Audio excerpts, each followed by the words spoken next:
Alrighty, it's your boy Zxous, and we're back with another Goddess of Victory Nikke video. And today's video, we're going to be talking about how to build / what to prioritize for D, the character. Now, I know you guys are getting a lot of videos today, and I try my best because I know a lot of you guys like the videos and stuff like that. You guys want to stay updated with content and stuff like that, so make sure you guys subscribe and like, because I ain't gonna lie, bro, there's a lot happening within this this week, next week, within the end of May, right? But yeah, today we're going to be talking about D and how to build her. Now, this is one of the newer characters. I didn't start this series until Dorothy, so that's why you guys are getting this a bit late. But obviously, for every new character that comes out, and obviously past characters, let me know in the comments what characters you want me to do next. But for new characters and all characters, I'm going to try to do all characters in this game. I'm going to have this video or these videos where I teach you guys how to build them. So we're going to start off here with D here, because I think D is a character that it wasn't really a must-have, but if you do have her, I would say she's somewhat of a must-use, especially when it comes to majority of the bosses in this game,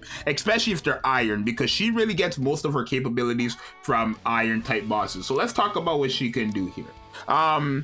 So in terms of her skills, right, when entering a full burst affects herself, damage a strong element increases by a certain percentage for 15 seconds, and she also recovers a certain percentage of HP, or as HP of the damage she has done that lasts for 15 seconds. And the first time she affects or procs this effect or this skill, she gets a higher increase for the HP received. Now, when it says damage a strong element, it just means basically type advantage. So she's an iron or a wind type enemy, so she is strong against iron type enemies. So basically damage towards iron type enemies will be increased, or what's it called, when you're in a full burst. But if you're not fighting iron type enemies, then it's useless for her, essentially. Her second skill activates when the target appears, affects all allies, fills burst gauge by a certain percentage that activates one time per battle, and then also becomes immune to stun for a certain time, right, when the target appears. And then also, when the target appears, damage a strong element is increased by a certain percentage for 15 seconds, right? It's the same thing as the first skill, but just a bigger percentage, right? And then the burst skill does AoE damage a certain percentage based on your level. And then all attacker allies will actually have damage increased to certain enemy parts increased by a certain percentage for 15 seconds. And then if the stun immunity effect from the second skill is active, the full burst time is actually increased by 5 seconds. Now, the whole time I was saying a certain percentage because that goes based on whatever level your character is or your character skills are. In my case, it's all level 6 for D, so those are the percentages there you guys see on screen. In terms of what you should prioritize, I would say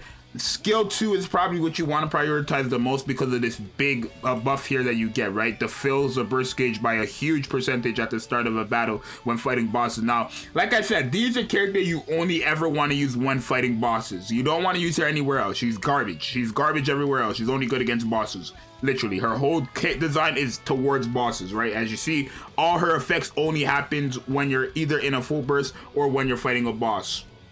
It's as simple as that, right? And even still, most of the effects, like for example, the burst skill, all attackers will do certain damage dealt to enemy parts, right? And only bosses have enemy parts, really. So yeah, this is a character you don't want to really use unless you're fighting a boss. But in terms of the skill priorities, probably skill 2, then then the burst skill, and then skill 1. I say the burst skill because at least you still always have the damage dealt part, right? Where skill 1, if you're not fighting iron type enemies, you just lose that whole part right there, right? And the second skill is just because of the fill burst gauge effect, right? So skill 2 you want to focus on first, then the burst skill, then skill 1. It's as simple as that.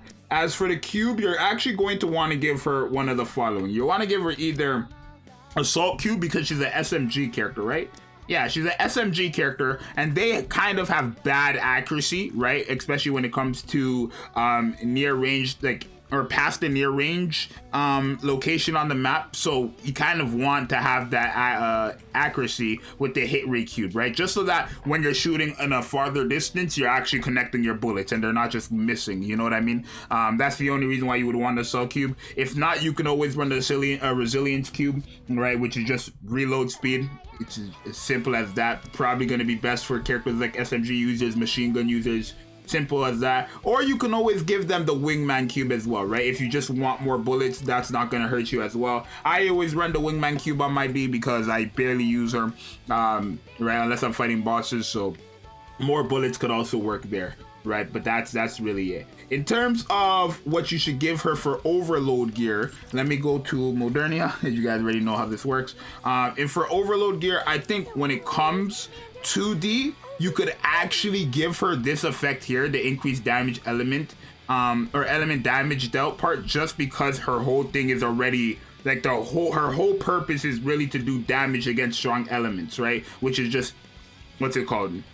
Type advantage, I want to say, right? Type advantage. So you could actually give her that first skill there. It's not really recommended, I would say, but what you probably want to guarantee give her in terms of what you really want to give her for the skills: hit rate for sure, probably increase ammo capacity, and attack. That's it. Really, these three. You can give her the increased element damage if you know you're only going to use D against iron type enemies, but if not, and you want to use her against like all bosses and stuff like that, then increase hit rate, ammo capacity, and attack will probably be the best for her, right? Since she's an SMG, right, you want her to have the accuracy, and you want to be able to use as many bullets as you can, right? Just because she's an SMG user, and also she has the heal effect, right? More bullets equal more shots, right? You don't want to be reloading while you're in that effect so that you're wasting your heals, right? It's as simple as that. In terms of characters that work best for her, it's really, how do I word this? It wouldn't really be anybody who, okay, how do I word this? I want to say like anybody who can increase attack, really, because D is not a character that needs some type of like character to also work, right? She's just a solo character that's supposed to do damage, essentially. So characters like Privity, right, will be pretty good there, right? Reload speed is going to be pretty nice for D as well, even though D is getting her ammo capacity cut in half by Privity at level 5. You're still getting a massive reload speed buff and an attack buff as well. So like Privity is just a great character for, like, this is probably like, no cap, Privity is probably like the best general support. That first skill does so much for a lot of characters in the game, right? And she's a free to play character. That first skill does so much for like everybody in the game. Literally, it's so broken, right? But if not Privity, probably Dorothy. Dorothy's another very good character with D, because Dorothy also has the mechanic, when the last bullet hits during her transformation state, all allies actually do more damage dealt to that part. So that can actually stack up with the buff that the attacker allies are getting from D's burst skill. And actually a nasty combination for Modernia. I use that combination all the time. Because with Privity as well, you cut the HP in half, or the ammo in half, and then with Dorothy you can proc that because of Privity, and then with D you have the full burst going off, and it's literally like everybody's doing more damage dealt to the parts, right? And because that actually affects their main HP as well, it's actually just big damage that you're kind of losing if you're not doing it like that. Dolla's another character. Every other 5 seconds you have that, like, it's really just attack buffers, I want to say. Litter, right? Really just attack buffers. It's really it you're gonna run with D. So that's how you want to build up D. Let me know, like I said, in the comments what characters you want me to do next. I'm doing any characters. I'm not doing it in like a specific order unless it's a new character. But for now, it's gonna be your boy Zxous. Make sure you guys subscribe, like, join the Discord if you want, follow my Twitch if you want, become a member if you want. Follow my Black Clover channel if you want. That's gonna be in the description. But search up Zxous Black Clover Mobile if you want. And yeah, I'll see you guys in the next one. I'm out. Peace.